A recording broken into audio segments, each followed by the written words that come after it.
FocusWorksEDC.com. Power up on the lathe. Let's load a bar of material in for this. I'm using a bar of brass because it's easy to film.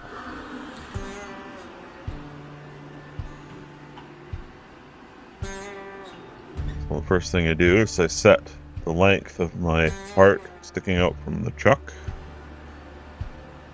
The chuck is what grips the metal and allows me to cut it.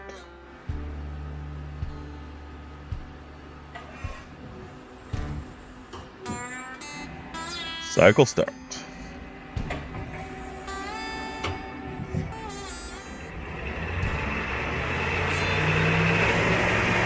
The first thing I do is take a cut off the face, make sure that the part starts at the length that I want it to. And then we go in with my favorite drill. Boy, I love this drill. I was so excited when I first got it. It's just amazing. I'm gonna bore the inside out. So I'm bringing it out to the size that it needs to be to cut a thread into.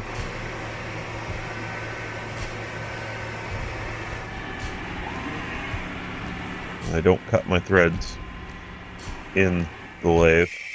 I cut them elsewhere. Finish the outside. Come in and cut it off.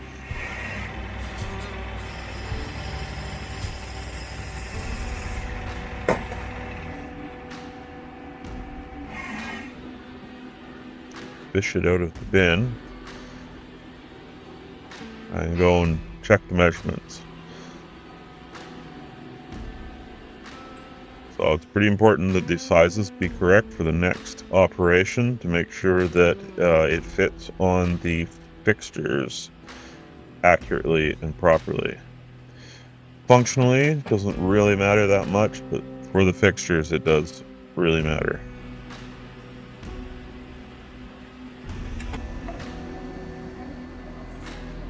Now, setting up to do the flashlight body. That was the head before. Now we'll do the body. This one has a much longer drill in it, much longer drill cycle in it.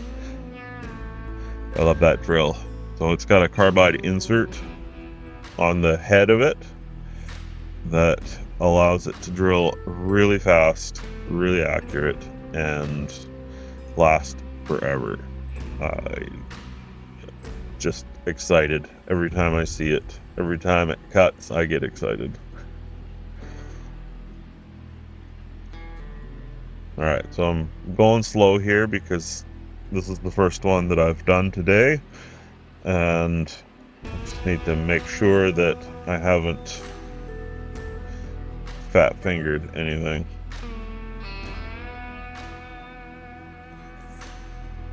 Whatever. So I'm setting the length of it so the computer knows where the material is in space, and then everything is based off that. The whole program works off of that 0 point, which in this case is the end of the part, and then all of the numbers are based on that as 0. So if I set that wrong, everything becomes a disaster. It's really, really bad.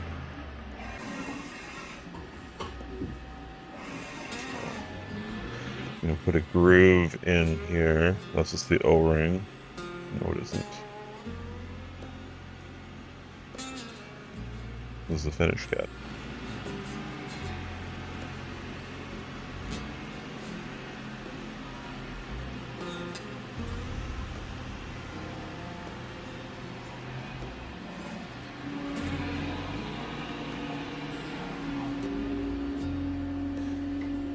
Check my sizes. Make sure they're right.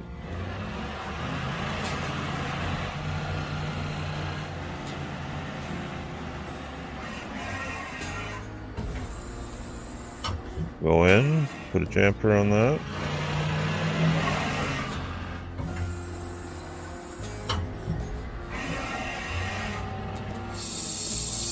cut it off.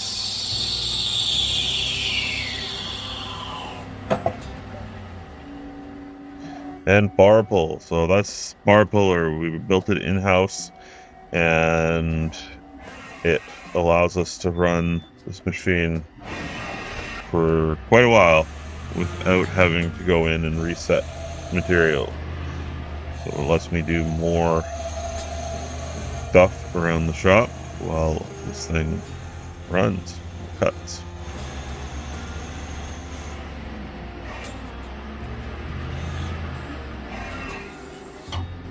Now for the drilling.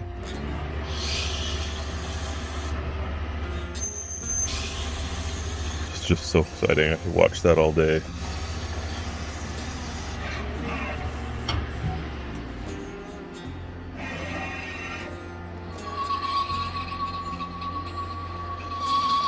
Pop the O-ring groove in.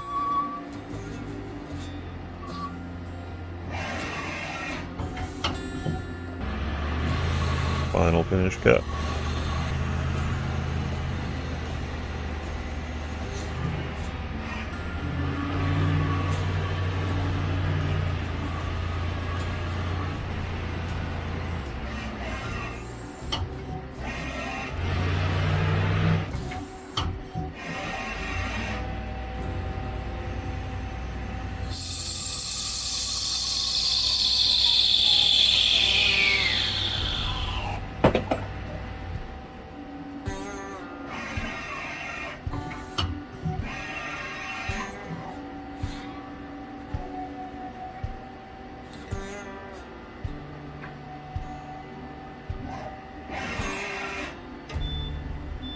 There we go. Bunch of parts sitting on the bench, ready for the next operation. So this is my small lathe. It's small. It's a gang tool lathe, so it has a different style of tool layout. But overall, it's similar to the other one. Well, this one I used this one to finish the backside of the bodies.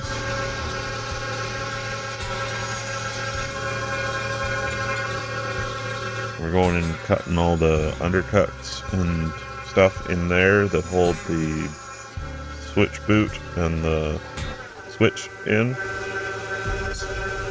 Threading here.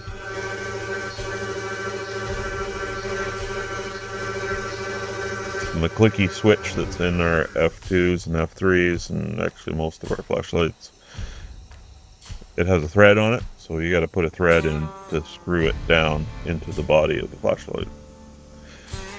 There's the head of the flashlight. So I finished the outside of the flashlight here, of the head here, and we go around and then we finish the inside. Just pop little chamfers and make it look nice on the front.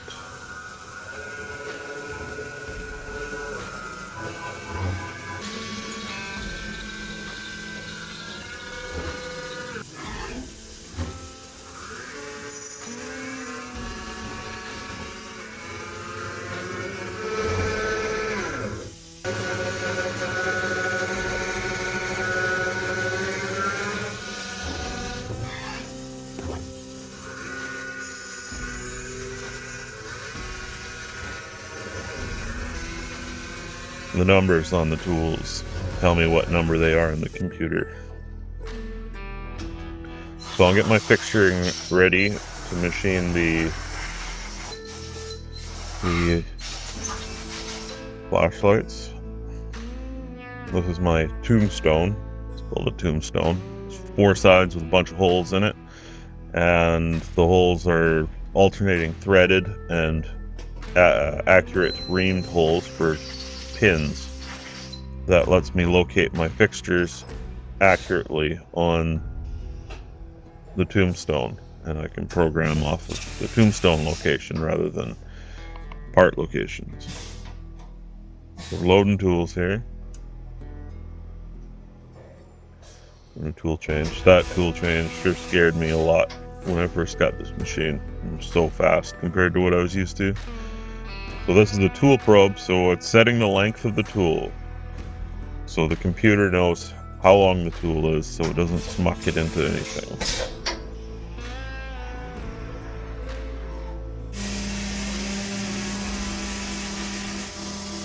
So here we're engraving. We're engraving the FocusWorks logo into the bodies of the flashlights. Around 4 at a time.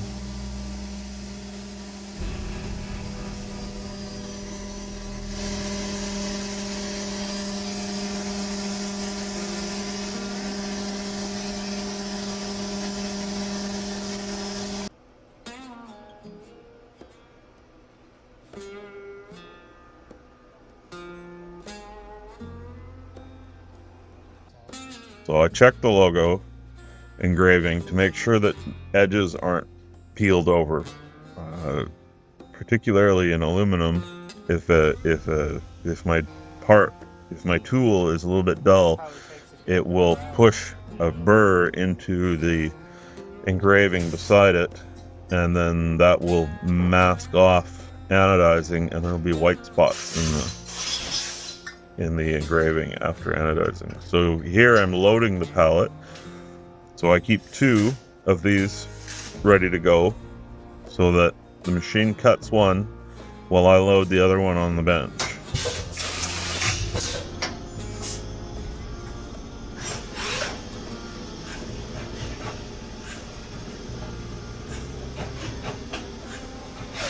This way you can do an incredible amount of work in a lot less time. It's extremely efficient.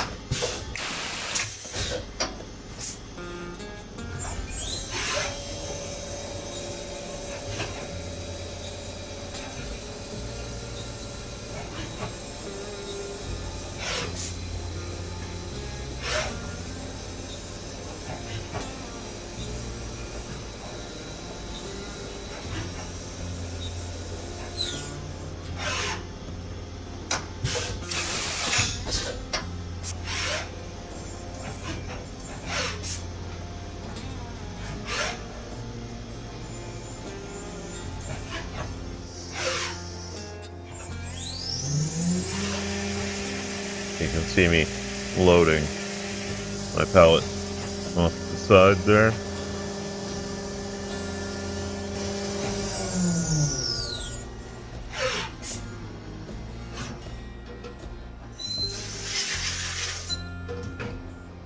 Ready to go. Zing them out with the impact gun and pop the next one on.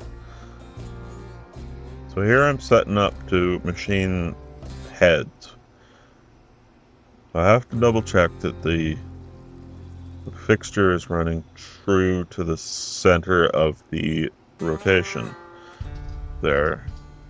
So I've got a dial indicator on that, and I get that to run well below 1/1000th of an inch of run out on it.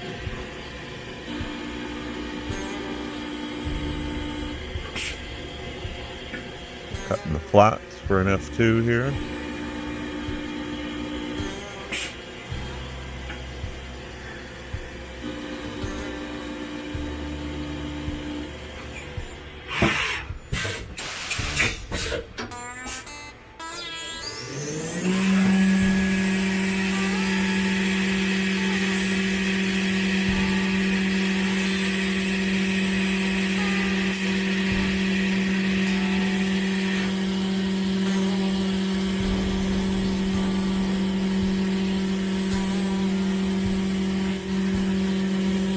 Normally there would be a ton of coolant being blasted in here, but we chose brass for this video because you can get away without coolant on it, without hurting your tools, without hurting the part, and it just works.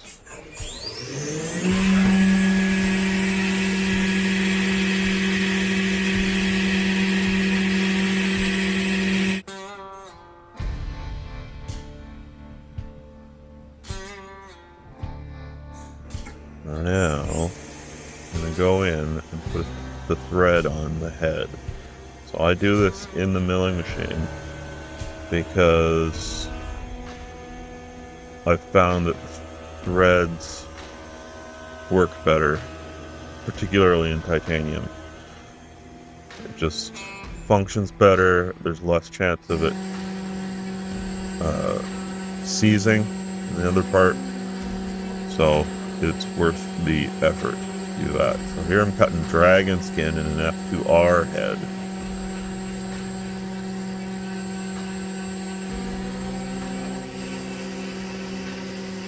Pass, and then the fourth axis, the rotary axis, rotates a bit, and then it cuts a little bit more. And here you can see a close-up of the finish on those dragon scales.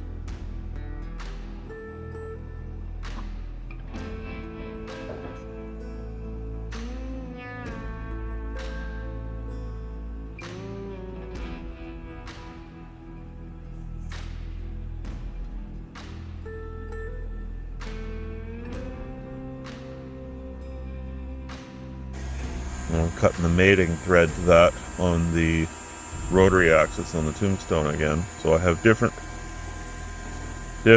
pallets that go on this. This one actually does 8 at a time. There's 4 on the back and 4 on the front. Again, super efficient.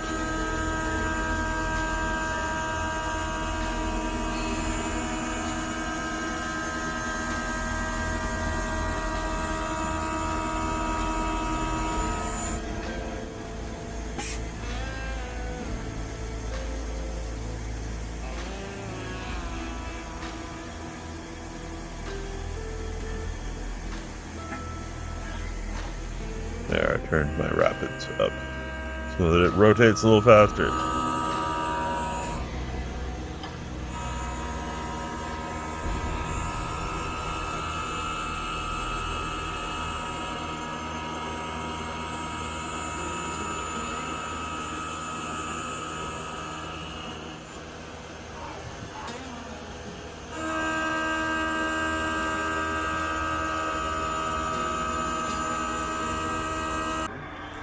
Now we're at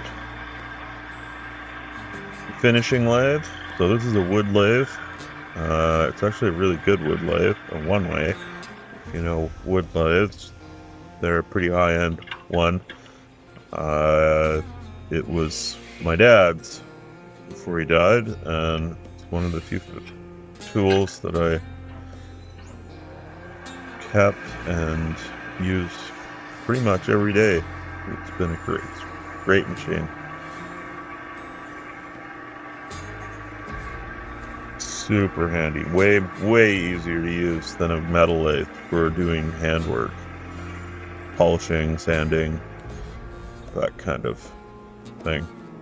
It just works better than a metal lathe.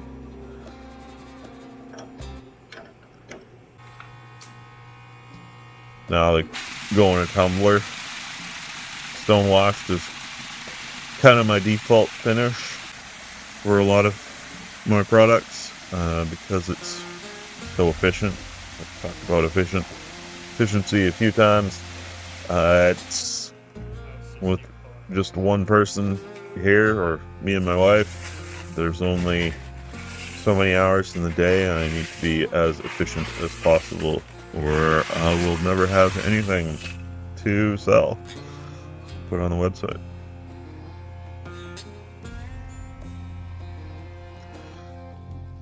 Now we're into the build phase, the assembly phase of flashlights. So I'm getting a emitter board prepped here.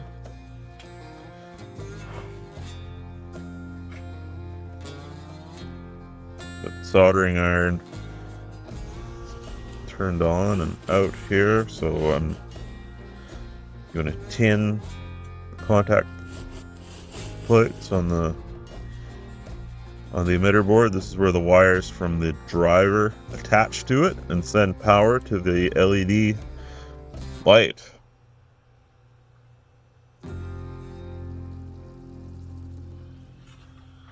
I'm just doing 2 here. So this is a engraving vise that is just the greatest tool for hanging on to parts for flashlights for soldering that I've found so far. It just works really, really well. It spins and swivels and goes wherever you want it. And it's quick and it's easy. Solder our wires on.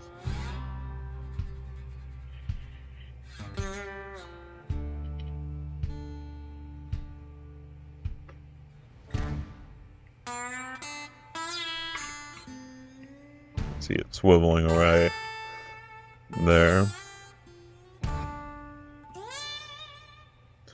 I'm putting some thermal paste on, so I use a copper pill and thermal paste to make sure that the heat from the LED gets directed into the pill and absorbed by it, and then it has direct contact with the body of the flashlight to send the heat out into the flashlight body as well, so that the electronics and the LED don't overheat. So this is one of my favorite things about the assembly process is I crimp my drivers in. It's really fast. It can be undone for modifying down the road, but it works really, really well. I've never had a failure of my crimping process. It's great. I love it.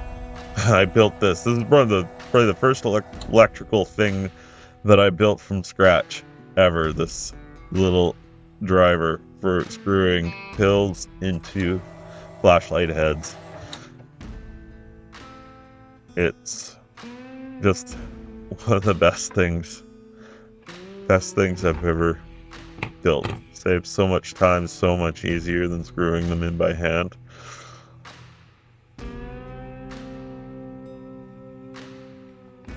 Place the optic. So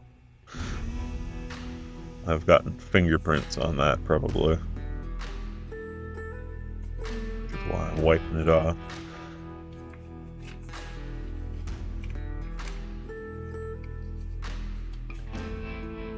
In hindsight, this thing did not need a speed controller because we just run it at 100% all the time. It also didn't need a power button, but I put them on, and I'm ridiculously proud of this piece of equipment.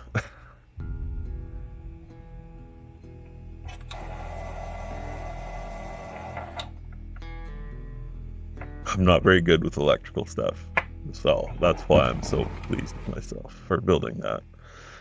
So we're going to throw the switch in, the McClicky switch, which has 2 little holes in the end for driving it into a threaded hole. Screw that in, pop the next part in, little spacer, and then my custom switch boots.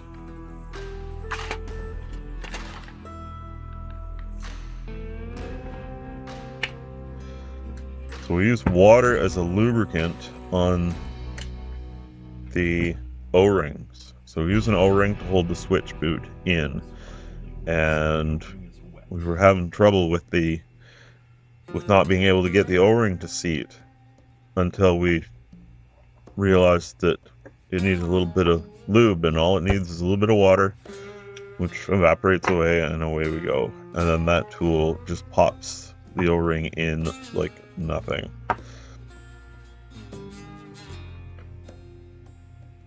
Nice and square and flat, and most importantly, fast.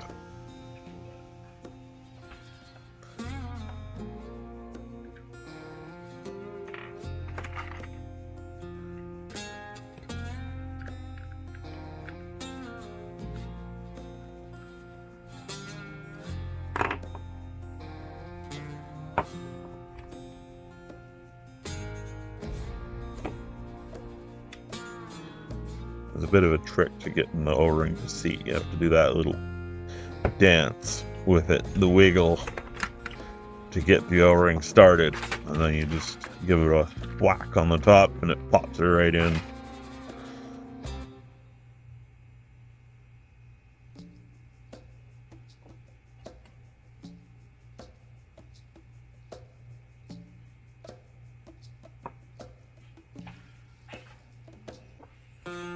Time to test with the battery.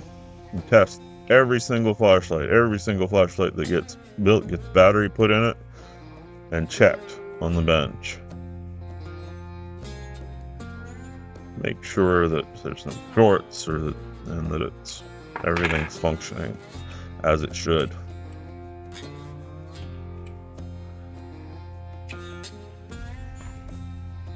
Put a little lube on the O-ring. I don't always do this, but sometimes it needs it.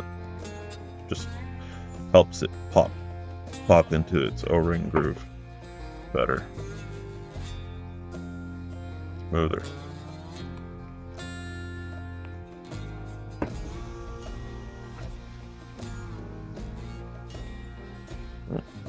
Switch is already on that one. Cycle through the modes. Sure it's working.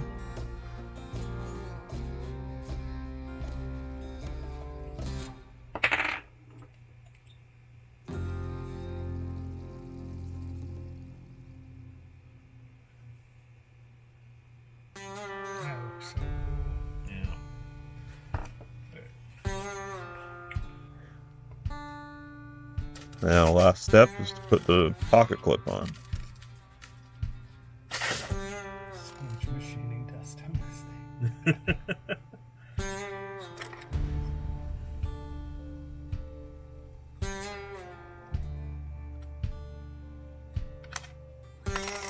Tiny little screws to hold it in place.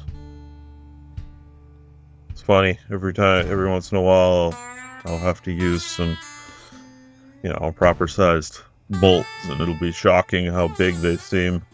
I'm so used to these number 4 and number 2, the EDC size screws these days.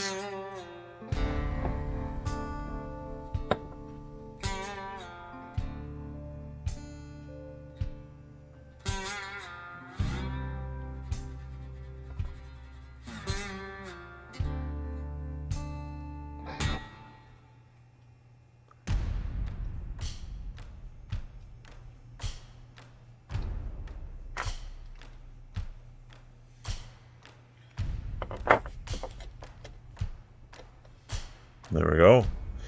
Dragon skin F2R flashlight in brass.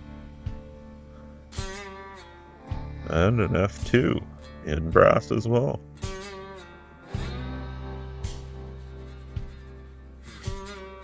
I love this packaging. I've had people laugh at me at shows as I tell them all about my packaging. I was just so excited when we got that.